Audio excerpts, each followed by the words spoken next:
Hello guys, welcome back to our channel mister Ganesh informative. This is Ganesh GDS BPM. So present వీడియోలో వచ్చేసి నేను document verification ఎలా చేయించుకోవాలి. So మనం డాక్యుమెంట్ వెరిఫికేషన్లో వచ్చేసి రిజెక్ట్ అవ్వకుండా మనం డాక్యుమెంట్ వెరిఫికేషన్లో ఎలా వెళ్ళాలి దాని గురించి క్లియర్గా చెప్తాను. సో నాకు డాక్యుమెంట్ వెరిఫికేషన్లో నేను ఎలా డాక్యుమెంట్ వెరిఫికేషన్ అయ్యింది, సో నేను ఎలాంటి టిప్స్ అనేది నేను ఫాలో అయ్యాను దాని గురించి చెప్తాను. సో మెయిన్గా వచ్చేసి నేను 5 టిప్స్ చెప్తాను ఫ్రెండ్స్, ఓకేనా. ఈ 5 పాయింట్స్ అనేది మీరు ఫాలో అయ్యారనుకో, సో డాక్యుమెంట్ వెరిఫికేషన్లో మీకు ఎలాంటి రిజెక్ట్ అయ్యే ఛాన్సెస్ తప్పకుండా ఉండదు ఫ్రెండ్స్, ఓకేనా. సో ఈ పాయింట్స్ అనేది మీరు తప్పకుండా ఫాలో అవ్వాల్సిందే, ఓకేనా. సో అలాంటి పాయింట్స్ నేనేం ఫాలో అయ్యాను దాని గురించి మీకు క్లియర్గా చెప్తాను. సో నేను ఎలా ఫాలో అయ్యాను, నా డాక్యుమెంట్ వెరిఫికేషన్ ఎలా సక్సెస్ అయిందో దాని గురించి మీకు క్లారిటీగా చెప్తాను. సో వీడియోని స్కిప్ చేయకుండా లాస్ట్ వరకు చూడండి, మీకు అప్పుడే క్లారిటీగా అర్థమవుతుంది. సో ఇంకా వీడియోని స్టార్ట్ చేసే ముందు మీరు వీడియోని లైక్ చేయకపోతే లైక్ చేసుకోండి. ఇంకా మీ ఫ్రెండ్స్కి ఎవరైతే యూస్ఫుల్ అనిపిస్తుందో వాళ్ళకి షేర్ చేయండి. ఇంకా మీరు మన ఛానల్ని సబ్స్క్రైబ్ చేసుకోకుండా చూస్తుంటే మాత్రం మన ఛానల్ని సబ్స్క్రైబ్ చేసుకోండి ఫ్రెండ్స్, ఓకేనా. ప్రజెంట్ ఇప్పుడు మనం వీడియోలోకి వెళ్తే, సో మనకు వచ్చేసి డాక్యుమెంట్ వెరిఫికేషన్ వచ్చేసి ఒక ఆఫీస్లో మనకు మెయిల్ ఇస్తారు ఫ్రెండ్స్, ఓకే. మెయిల్లో అడ్రస్ ఇచ్చేస్తారు, ఆ ఆఫీస్కి మనం రీచ్ అవ్వాలి ఫ్రెండ్స్, ఓకేనా. సో ఇప్పుడు ఆఫీస్కి వచ్చి మనం రీచ్ అవ్వాల్సి ఉంటుంది, ఓకేనా. సో అడ్రస్కి రీచ్ అయ్యేసి సో మనం డాక్యుమెంట్ వెరిఫికేషన్లో ఏమేమి డాక్యుమెంట్ కావాలో మీకు ఆల్రెడీ తెలిసిందే. సో ఏమేమి డాక్యుమెంట్ కావాలో దాని గురించి నేను కింద డిస్క్రిప్షన్లో లింక్ ఇచ్చాను, ఆ వీడియో చూసారనుకో మీకు ఏమేమి డాక్యుమెంట్స్ కావాలో మీకు క్లారిటీగా అర్థమైపోతుంది, ఓకేనా. సో ప్రజెంట్ ఇప్పుడు వచ్చేసి సో ఆ 5 పాయింట్స్లో మొదటి పాయింట్ ఏంటిదంటే, సో మీరు వచ్చేసి మీ దగ్గర వచ్చేసి ఫ్రెండ్స్ తప్పకుండా 100% సో వాళ్ళు వచ్చేసి మీ మెయిల్ ఐడిలో ఏ డాక్యుమెంట్ కావాలో అని మెన్షన్ చేస్తారో ఆ డాక్యుమెంట్స్ అన్ని మీ దగ్గర ఒరిజినల్ కంపల్సరీగా ఉండాలి ఫ్రెండ్స్, ఓకేనా. 100% ఒరిజినల్స్ ఉండాల్సిందే, అయితే వాళ్ళు యాక్సెప్ట్ చేస్తారు, లేదంటే మిమ్మల్ని 100% రిజెక్ట్ చేస్తారు. సో మ్యాక్సిమం మీ దగ్గర 10th మార్క్ షీట్ 10th మేము ఒరిజినల్ ఉండాలి, ఆధార్ కార్డు ఉండాలి, తర్వాత మెడికల్ సర్టిఫికేట్ ఉండాలి, దాంతోపాటు వచ్చేసి మీ క్యాస్ట్ సర్టిఫికేట్ ఉండాలి, ఓకేనా. సో పాన్ కార్డ్ అవి మీ దగ్గర తప్పకుండా ఉంటుంది. మీకు మెయిల్లో ఏమేమి డాక్యుమెంట్ మెన్షన్ చేస్తారో అవన్నీ ఒరిజినల్ ఉండాలి, ఓకేనా. అప్పుడు మిమ్మల్ని వాళ్ళు రిజెక్ట్ చేసే ఛాన్సెస్ అసలు ఉండదు. ఇవన్నీ కానీ మీ దగ్గర ఏమైనా జిరాక్స్ ఉంది, అది ఉంది, ఇది అంటే మీరు తప్పకుండా వాళ్ళు రిజెక్ట్ చేస్తారు మిమ్మల్ని, ఓకేనా. సో ఫస్ట్ వచ్చేసి మీ దగ్గర ఒరిజినల్ డాక్యుమెంట్స్ ఉన్నట్టు చూసుకోండి, ఫస్ట్ పాయింట్. నెక్స్ట్ వచ్చేసి సో ఏ డాక్యుమెంట్ అయితే మీరు తీసుకువెళ్తారో సో అవి వచ్చేసి తప్పకుండా 3 సెట్స్ వచ్చేసి మీ జిరాక్స్ తీసుకోండి, ఓకేనా. సెకండ్ పాయింట్ వచ్చేసి సో మిమ్మల్ని ఒకవేళ 5 డాక్యుమెంట్స్ వాళ్ళు మెన్షన్ చేశారో ఆ 5 డాక్యుమెంట్స్ వచ్చేసి 3 సెట్స్ జిరాక్స్ తీసుకోండి, ఓకేనా. జిరాక్స్ తీసుకొని మీ దగ్గర పెట్టుకోండి.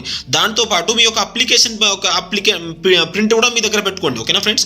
అది కూడా ఒక 1 to 3 సెట్స్ వరకు మీ దగ్గర పెట్టుకోండి, ఓకేనా. వాళ్ళు మ్యాక్సిమం అడిగే ఛాన్సెస్ ఉంటుంది. సో అవి కూడా మీ దగ్గర అప్లికేషన్ ప్రింట్ కూడా మీ దగ్గర పెట్టుకోవాల్సిన అవసరం ఉంటుంది, ఓకేనా. సో నెక్స్ట్ వచ్చేసి థర్డ్ పాయింట్ చెప్తే ఫ్రెండ్స్, సో మీరు అంటే ఇప్పుడు డాక్యుమెంట్ వెరిఫికేషన్కి వాళ్ళ ముందు వెళ్ళినప్పుడు కొంచెం డిగ్నిటీగా ఉండండి, ఓకేనా. డిగ్నిటీగా అంటే మ్యాక్సిమం అంతా ఇంటర్వ్యూ లాగా ఏమి ఉండదు. సో మీరు వాళ్ళ ముందు మీరు మీ సర్టిఫికేట్స్ అడుగుతుంటే కొంచెం డిగ్నిటీగా ఉండడం ట్రై చేయండి, ఓకేనా. ఎందుకంటే వాళ్ళు మీ బిహేవియర్ కూడా చెక్ చేస్తారు ఫ్రెండ్స్, ఓకేనా. సో కొంచెం చిన్న చిన్న మిస్టేక్స్ ఉండి బిహేవియర్ మంచిగా ఉంటే మాత్రం వాళ్ళు యాక్సెప్ట్ చేసుకుంటారు, వాళ్ళంతా ఏం చేయకపోవచ్చు. బట్ మన యొక్క బిహేవియర్ అనేది మంచిగా లేకుండా, మన లుక్ అంతా మంచిగా లేకుండా ఉంటే మాత్రం ఏదో ఒక రీజన్ తీసేసి మనల్ని రిజెక్ట్ చేసే ఛాన్సెస్ ఉంటుంది ఫ్రెండ్స్. ఎందుకంటే డిగ్నిటీగా ఉంటే వీళ్ళు ఏమైనా వర్క్ చేయగలరు అని దాని గురించి ఒక మంచి ఇంప్రెషన్ రావాలి మన మీద వాళ్ళకు రావాలి, ఓకేనా.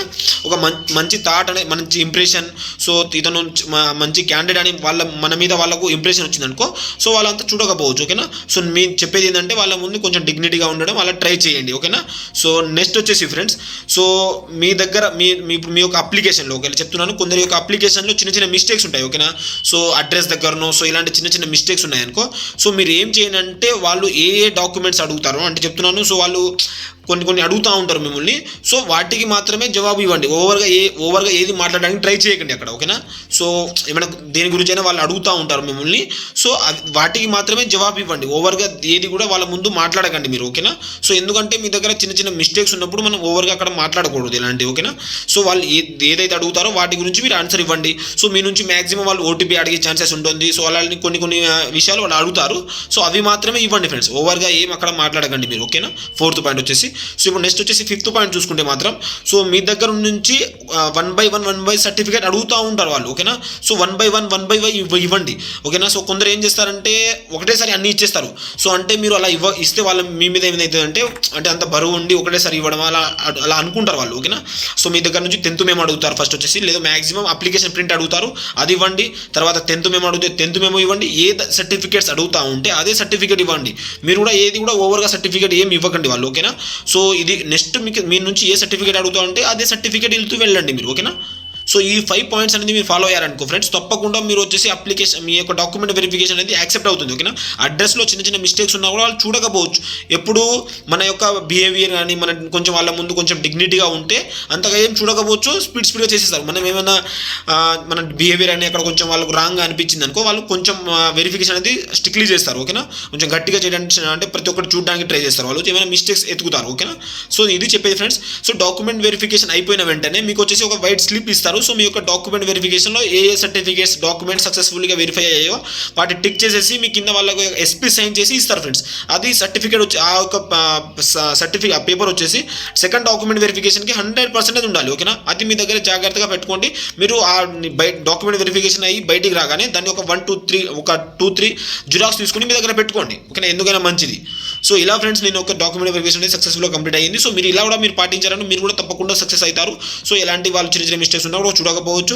సో ఇలా మీరు ఫాలో అయ్యారనుకో మీరు తప్పకుండా డాక్యుమెంట్ వెరిఫికేషన్ అనేది అయిపోతుంది ఫ్రెండ్స్. సో ఫర్దర్ జీడీఎస్ గురించి ఏమైనా డౌట్స్ ఉంటే కింద కామెంట్ సెక్షన్లో కామెంట్ చేయండి. ఇంకా జీడీఎస్ సంబంధించి ఏమైనా వీడియోస్ గురించి కావాలనుకుంటే డిస్క్రిప్షన్లో లింక్ ఇచ్చాను. మీ ప్రతి ఒక్క డౌట్స్ గురించి వీడియోస్ ఉన్నాయి, అక్కడ వెళ్ళి చూసుకోవచ్చు మీరు. సో ఈ వీడియో నచ్చినట్లయితే లైక్ చేసుకోండి. ఇంకా మీరు మన ఛానల్ని సబ్స్క్రైబ్ చేసుకుంటూ చూస్తుంటే మాత్రం సబ్స్క్రైబ్ చేసుకోండి. ఈ వీడియో ఇంతో చూసినందుకు థ్యాంక్ యూ. జై హింద్.